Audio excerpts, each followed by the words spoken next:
Thief. Optim. If y'all see my passcode, blur it out, blur it out. My life. For your free consultation, call. My shop, we're focused on one thing. The price of a queen to a twin. That means you can save up to $600. Have to lose. Visit Noom.com today and lose the weight for good. What a year. Your home improvement to-do list.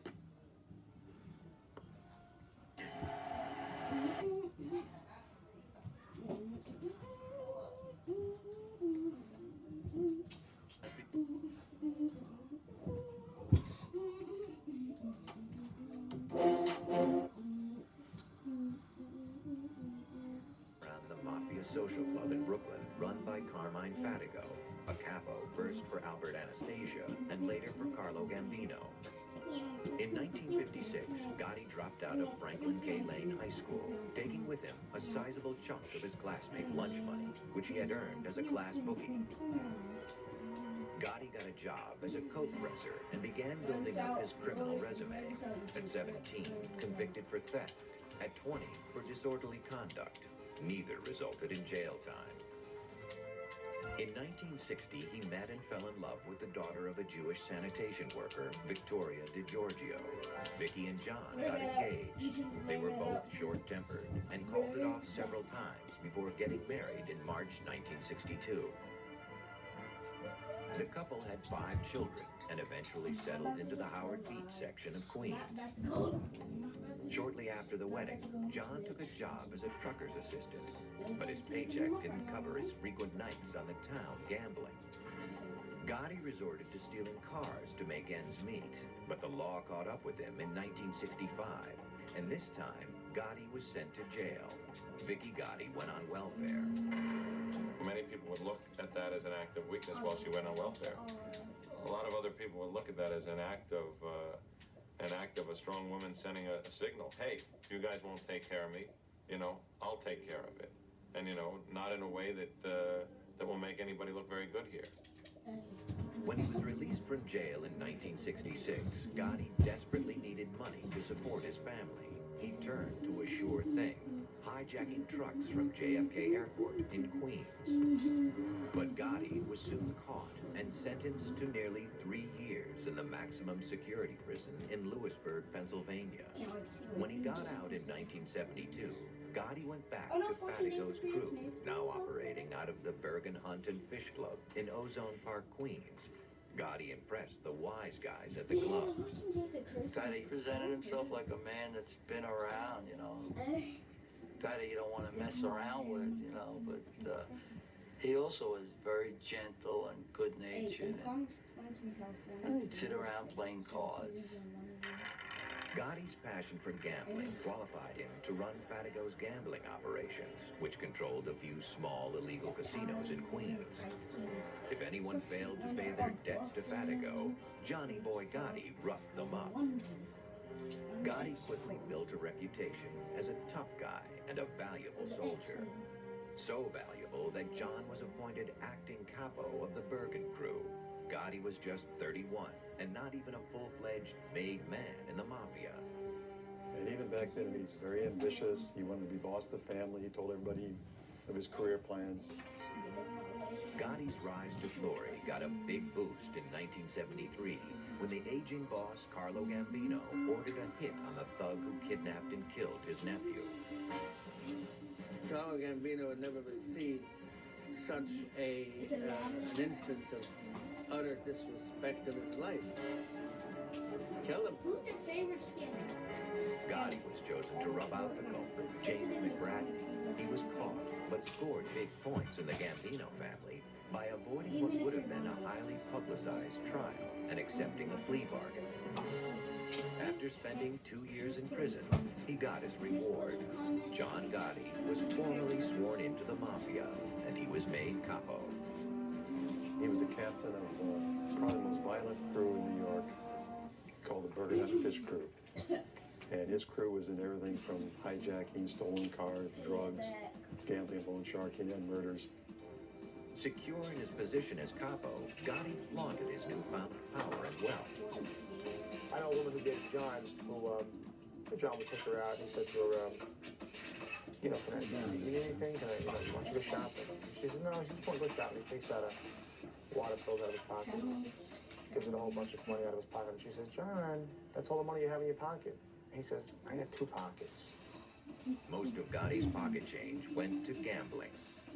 We have a bug in the Burger Mountain Fish Club in Ozone Park. And he's a degenerate gambler.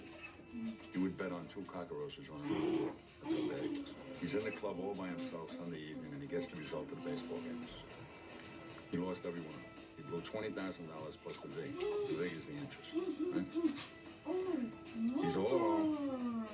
What do you think his reaction was to losing $20,000? Why just rain that?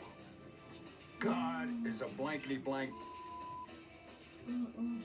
That's it. We're rolling on the floor now. The smallest things could set Gotti off. I walk up the street and I stop in at the club.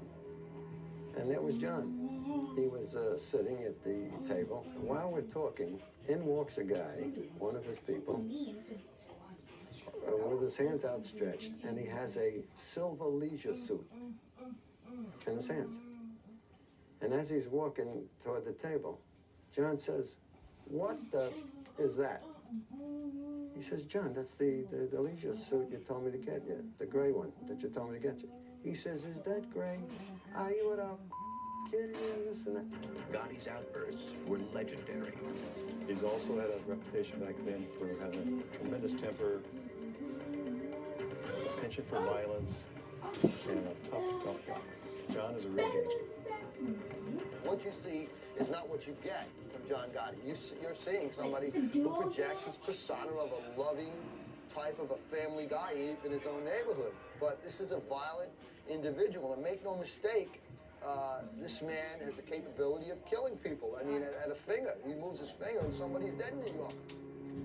In March 1980, just a few blocks from Gotti's home in Queens, his 12-year-old son, Frankie, riding a mini bike, darted out from behind a dumpster and into the path of a car driven by a neighbor, John Favara. The boy was killed. The police ruled it an accident. One of the factors that apparently or allegedly annoyed Vittorio Gotti was that he never really came and apologized. But he had been warned by others not to apologize. So I think Favara was in the middle of a very untenable situation, unfortunately. And the best advice to him would have been to get out of town very quickly. He had been planning to leave and had just made arrangements to buy a house, but he didn't move quick enough. Just 2 days before the neighbor was set to move, 3 men beat him and threw him into a van.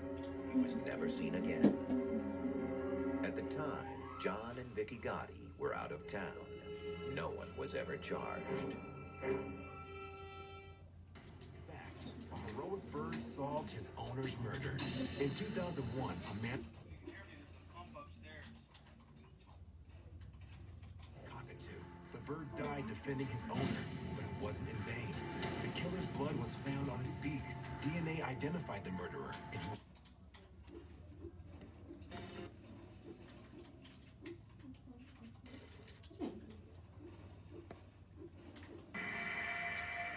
Please, and I can't say the real word on TV, but I knew I wasn't getting killed. I knew it was the cops. Wise guys don't talk like that with those horny lines. Only cops do.